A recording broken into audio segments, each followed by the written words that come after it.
Assalamualaikum warahmatullahi wabarakatuh. Selamat malam para sobat YouTuber dimanapun berada, khususnya kepada Bapak Ibu Guru se-Nusantara serta siswa-siswi se-Nusantara dimanapun berada. Salam sehat, salam bahagia. Semoga pada kesempatan malam hari ini, semua dalam keadaan sehat walafiat dan selalu mendapatkan berkah dan dimudahkan rezekinya. Amin amin ya robbal alamin. Baik, pada edisi malam hari ini saya akan berbagi dan memberikan informasi kepada sobat semuanya, utamanya Bapak Ibu Guru dan siswa dimanapun berada, yaitu tentang teori teknik pengajaran dalam model pembelajaran tugas terstruktur.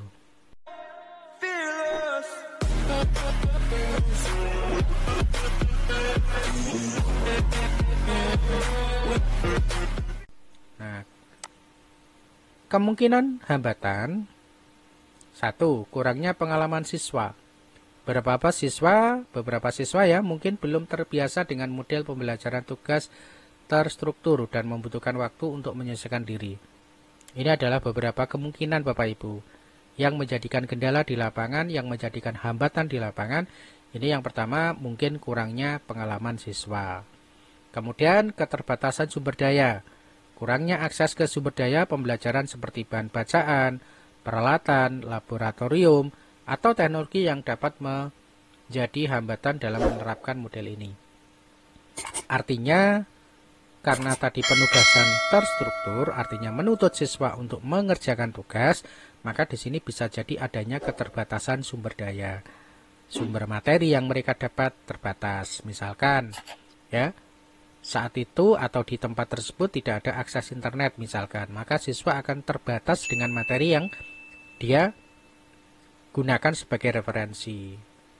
Ya, kemudian buku-buku di perpustakaan yang mungkin kurang banyak mendukung, atau materi yang dicari referensinya tidak ada. Ini pun juga akan memberikan hambatan dampak pada penugasan terstruktur tadi.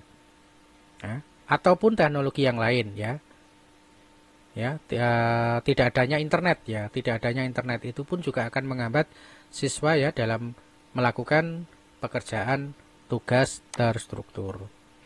Kemudian tantangan pengelolaan kelas. Guru mungkin mengalami kesulitan dalam mengelola dan memantau kemajuan setiap siswa dalam tugas-tugas terstruktur yang berbeda. Ini juga merupakan kemungkinan hambatan.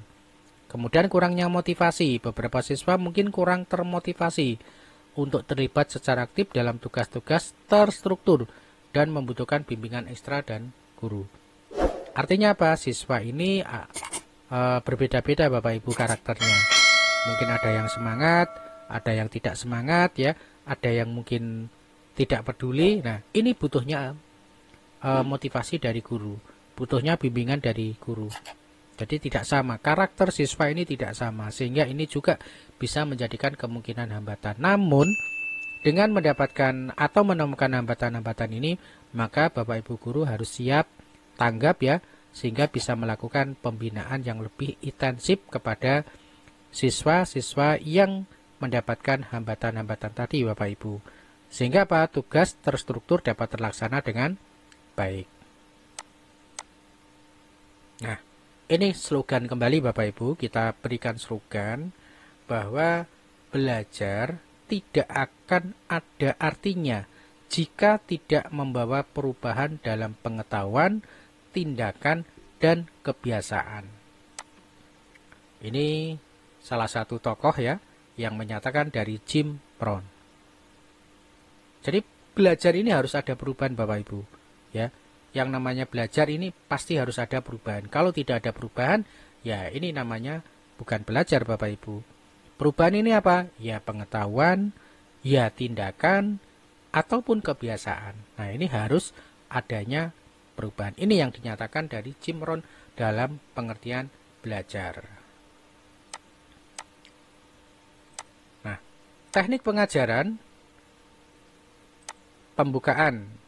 Memulai pelajaran dengan menyampaikan tujuan pembelajaran dan mendorong partisipasi siswa.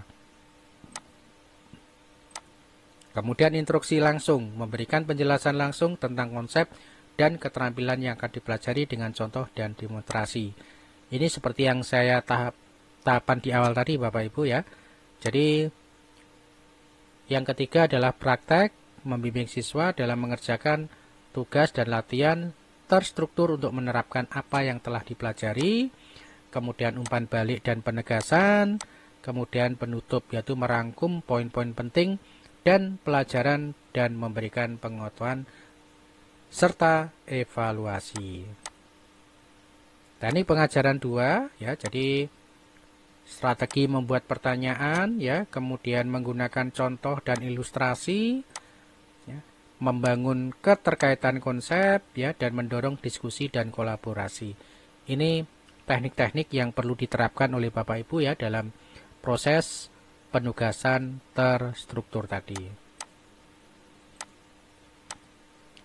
Oke, kemudian ini presentasi Bapak Ibu sebagai penilaian ya dari proses perbandingan teknik pengajaran ya, yang berbasis masalah itu 85%, kooperatif itu 78%, kemudian pembelajaran langsung 72%, dan pembelajaran penemuan itu 68%. Tentunya ini berdasarkan hasil survei yang dilakukan dalam tingkat efektivitas dalam meningkatkan pemahaman siswa skala 0 sampai dengan 100. Nah, ini bisa diobservasi seperti ini Bapak Ibu. Nah, ini studi kasus Bapak Ibu. Jadi langkah 1, langkah 2, dan langkah 3 sampai dengan langkah 7 Bapak Ibu. Nah, ini nantinya bisa Bapak Ibu terapkan ya di lapangan ya. Secara berurutan Bapak Ibu. Karena apa? Ini tadi adalah bentuk dari terstruktur ya, terstruktur. Artinya mulai dari langkah 1 menentukan tujuan, langkah 2 adalah merancang tugas terstruktur, langkah 3 membagi siswa ke dalam kelompok, langkah 4 dan berikut. Langkah 4 memberikan penjelasan, langkah 5 memfasilitasi, langkah 6 memonitor, dan langkah 7 adalah mengevaluasi hasil pembelajaran. Nah, ini tahapan-tahapan ini sekali lagi Bapak Ibu untuk bisa dilakukan secara terstruktur.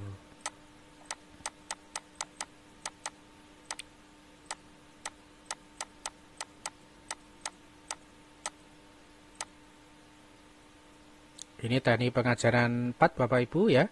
Memperkenalkan konsep baru, memberikan latihan terbimbing, kemudian memantau kemajuan siswa.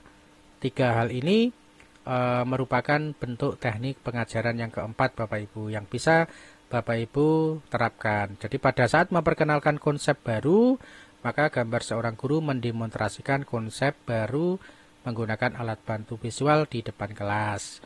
Kemudian memberikan latihan bimbingan, maka siswa mengerjakan latihan di buku tugas dengan bimbingan guru secara langsung.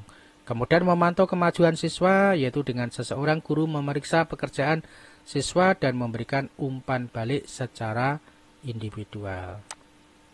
Oke Bapak Ibu, ya kemudian untuk kesimpulannya yang terakhir, maka tugas terstruktur yaitu mendukung pembelajaran aktif.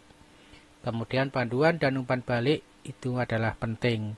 Kemudian yang ketiga adalah beragam teknik sesuai dengan kebutuhan, dan yang keempat adalah evaluasi berkelanjutan diperlukan. Demikian Bapak Ibu yang bisa saya jelaskan tentang penerapan model pembelajaran tugas terstruktur dengan berbagai teknik pengajaran yang sesuai dan dapat mengoptimalkan proses belajar dan hasil belajar peserta didik. Terima kasih, semoga bermanfaat dan memberikan kecerahan kepada Bapak Ibu semuanya, dan semoga bermanfaat. Assalamualaikum warahmatullahi wabarakatuh.